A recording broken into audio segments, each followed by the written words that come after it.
2시간 전에 마감한 트레이더가 생생하게 전하는 글로벌 마켓 리뷰 델타1입니다. 드디어 시장이 움직일 준비가 된 것일까요? 아직은 시간이 좀 더 필요해 보입니다만 어쨌든 미국 S&P 지수가 드디어 변동성 바닥을 찍었고 지수는 하락을 하였습니다. 그리고 정말 오랜만에 역의 위안화가 바닥을 찍고 양봉이 나왔죠. 이 모든 것이 현재의 랠리에 흠집을 내는 소식들인데요. 이제 다 온 것일까요? 그리고 하락으로의 전환일까요? 자세한 시황 아시아 세션부터 들어갑니다. 아시아 세션에서는 장 시작하면서 또 빠른 상승이 나온 듯 했죠. 그런데 아주 지긋지긋하게도 그것이 전부였고 장중 내내 올라오면 매도. 그러나 또 339선을 굉장히 강하게 지지고 있었습니다. 그래서 계속 지지받으면서 오전장을 보냈고 오후장에는 점점 반등도 약해졌고 그러나 또 하락도 약해졌고 그래서 340을 중심으로 지긋지긋한 흐름을 보였습니다. 제가 이 정도 흐름은 차마 박스라고 말할 수 없을 정도로 그런 짜증나는 흐름이었는데요. 너무 안 움직여서 그리고 위아래를 너무 철저하게 막아놓아서 이런 장에서는 일중거래자들은 아예 딱 봐서 오늘 좌판 접어야겠다 이렇게 생각하는 것이 차라리 나았을 것입니다. 이런 말 있죠. 야, 가만히 있었으면 차라리 얻어맞지도 않았을 것을. 네. 그런데 나머지 거래를 보면 꼭 좋지만 않았습니다. 차익 매수는 생각보다 얼마 들어오지 않았습니다. 장중 선물 베이시스는 나름 강하게 버텼는데도 불구하고 또 하락이 얼마 나오지 않았다는 것, 또 비차익 매도는 꾸준히 나왔거든요. 11시까지는 어느 정도 나오다가 11시 이후는 제법 나왔는데도 불구하고 또 하락을 막아놨습니다. 그래서 뭔가 시장은 흠집이 난 것은 맞습니다. 가장 중요한 것은 외국인이 현선물 매수를 이어가긴 했는데 사실상 오늘로서는 현선물 동반 매수는 끝났다고 봐야 될 것이고 장중 선물 매수는 그냥 일종의 어떤 시장을 방어하려는 그런 목적에서의 그런 매수가 나온 것 같습니다. 자, 이렇게 되면 340선에서 시장을 묶어둔 게 사흘째가 되었죠. 이제 외부 이슈에 대해서 우리 시장이 어떻게 소화할지를 보면 되겠는데요. 마침 방금 마감한 미국 시장이 종가 저가로 마감해서 끝났기 때문에 잠시 뒤에 열릴 우리 시장은 갭다운이 나올 것은 굉장히 높은 확률입니다만 갭다운이 크게 나오고 나서 위로 말아올리면 여전히 강세장인 거고 반대로 작은 갭다운 이후로 아래로 밀려버리면 우리 시장도 이제 가격 조정이 나올 수 있겠다 그렇게 봐야 되겠습니다. 그런데 저는 여전히 전자, 즉 아직은 가격 조정 안 나온다 그렇게 보고 있습니다. 그래서 대응 자체는 민첩하게 해야겠지만 일단은 밀리면 또 매수를 봐야 된다 그렇게 보고 있고요. 그리고 여전히 이 외가격 풋옵션 고평가 현상이 심합니다. 그래서 저는 웬만해서는 급락 같은 거는 좀 쉽지 않겠다 그런 이야기를 해보고 유럽 세션으로 넘어가겠습니다. 유럽은 여전히 그 금요일이 만기에 대비한 모습입니다. 전일 대비 약보합 출발한 유럽 시장은 장 초반에는 유로가 계속 강세를 보임에도 불구하고 하나둘씩 이 주식을 제외한 자산들이 고점을 찍고 밀리기 시작했습니다. 우선 구리 가격이 고점 찍고 밀렸고요. 그 뒤에는 골드도 고점 찍고 밀리고 기름도 이 원유 재고 발표 전에 이미 올라왔습니다만 또 재고 발표와 함께 또 눌렸죠.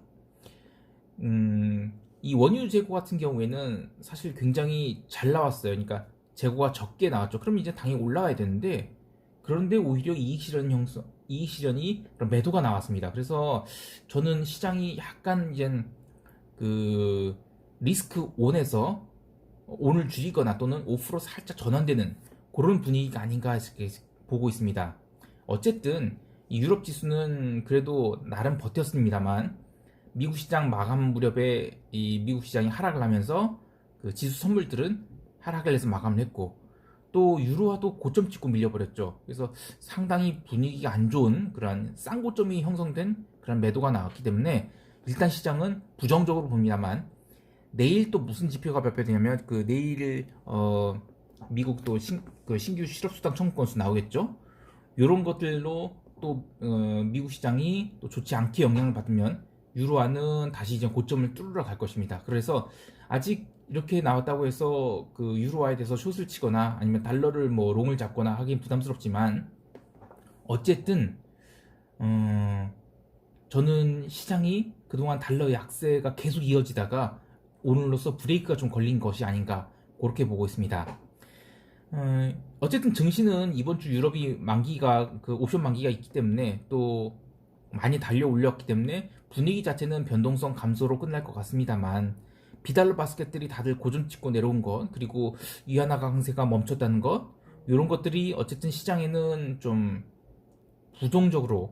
부정적이라기보다는 기존 추세를 멈추게 하는 그런 이슈가 될 것 같습니다. 자, 그리고 미국 시장 1시간 전에 발표된 그 미국 건축 승인, 10월 건축 승인은 컨센서스보다는 적게 나왔습니다. 그런데 그래도 뭐 전월 대비 동일 수사치가 나왔고 또 주택 착공 건수는 또 서프라이즈 났죠. 그래서 여전히 미국이 건축 관련 경기는 살아있다는 것을 보여줬습니다. 이제 미국 세션 들어갑니다. 전일에도 미국장 그 초반에 눌렀다가 반등을 준 경험이 있어서 그런지 시장 참여자들이 오늘도 눌림시 매수 대기를 하는 모습이 있었는데 그런데 유럽이 증시는 미국장 초반에 조금 눌릴 때 전혀 눌리지 않았죠. 그래서 이제는 뭐 글로벌 증시가 좀 따로 움직인다 그런 생각을 좀 했습니다. 오늘도 마감 2시간 전까지는 미국장은 계속 변동성 매도가 나왔거든요. 시장을 전혀 뺄 생각이 없었던 것 같고 또 장중에 어떤 그런 볼 트레이드도 꽤 많이 활동을 하고 있어서 그럼 그렇지 역시 오늘 그러니까 글로벌이 이번 주 하락은 아니다. 뭐 나와봤자 기간 조정이다 이렇게 생각을 했는데요. 그런데 개별 종목에서 테슬라 상승이 굉장히 컸거든요. 뭐 장 초반에 그 1%대 상승하다가 거기서부터 쫙 이렇게 땡겨 올라가기 시작했는데 그게 땡겨 올라가면서 나스닥의 나머지 종목들을 계속 매도가 나왔어요. 그래서 이런 걸 보면 이거 테슬라를 사기 위해서 나머지 종목들을 떨어내는 것이 아닌가 아니면 그게 아니라 정말 시장이 조정을 받는 거 아닐까 그리고 오히려 테슬라 한 종목 갖고 시장을 방어하는 게 아닌가 그런 생각이 들었습니다. 그래서 또 개별 종목 보면 이 줌비디오 커뮤니케이션만 반등을 했거든요. 그리고 나머지 기술주들은 대부분 하락을 했고 또 아니 기술주만이 아니라 다 하락을 했어요. 사실 막판에 한 2시간 만에 그 지수를 크게 끌어내렸는데 그러면서 이제 나온 뉴스들이 뭐 코로나 때문에 사람들이 이제 현실로 그러니까 백신에 더 이상 영향을 받지 않고 코로나 이 어떤 현실 뭐 13만 명 넘는 그런 확진자에 대한 현실에 눈을 뜨기 시작했다. 그래서 지수가 하락을 했다고 하는데 꼭 그렇다기보다는 달러 약세에 대한 브레이크가 걸리게 되면서 사람들이 투자자들이 주위를 둘러보기 시작하는 것 같아요. 마침 사람들이 이 테슬라에 대해서 환호를 하고 있으니까 그런 틈을 타서 지수를 덜 하락시키는 상황에서 나머지 종목들 좀 뺀 게 아닌가 그런 생각이 들어서 조금 걱정이 됩니다. 우리 시장도 사실 삼성전자 하이닉스를 땡기고 나머지 이렇게 떨어내고 있으면 지수가 안 빠지니까 잘 모르죠. 그러나 개별 종목에서는 타격이 꽤 큰데요. 지금 이런 식으로 미국도 분산 과정이 이어지고 있는 게 아닌가 그런 우려가 들어서 좀 오늘 걱정이 되는 하루입니다. 그 아까 얘기한 그 0시 30분에 발표된 원유 재고도 마찬가지였어요. 그 재고가 굉장히 적게 나왔거든요. 그러면 이제 뭐 특히 이제 분위기상 오늘 꽤 많이 상승을 해야 되는데 브렌트는 이미 상승을 했었거든요. 그래서 44불 이상으로 움직여서 오늘 그럼 텍사스도 한 42불 때는 안착하겠구나 싶었는데 그 재고 발표 이후로 잠깐 올라가다가 다시 밀렸습니다. 그리고 나서 뭐 더 이상 밀리지 않자 이렇게 올라가긴 했는데 이게 끝까지 올라가지 못하는 거예요. 그리고 결국에 미국장 오후에 이제 하락을 하면서 41.84달러로 내려왔거든요. 그래서 전체적으로 보면 커머디티들도 이제 고점 찍고 밀리는 분위기, 유로화도 고점 찍고 밀리는 분위기. 그러면 시장은 쉬어갈 것 같습니다. 아직 급락 같은 가격 조정은 없겠지만 기간 조정으로 들어가는 것이 기본적인 컨센서스가 된 것 같습니다. 그래서 이제는 좀 주의해야 되겠다 그런 생각을 해봅니다. 자, 시장 총평합니다. 자, 이게 그러면 바로 숏을 쌓아야 되냐, 풋을 사고 막 선물 매도해야 되겠냐 이런 건데요. 오늘 우리 시장 흐름이 아주 중요합니다.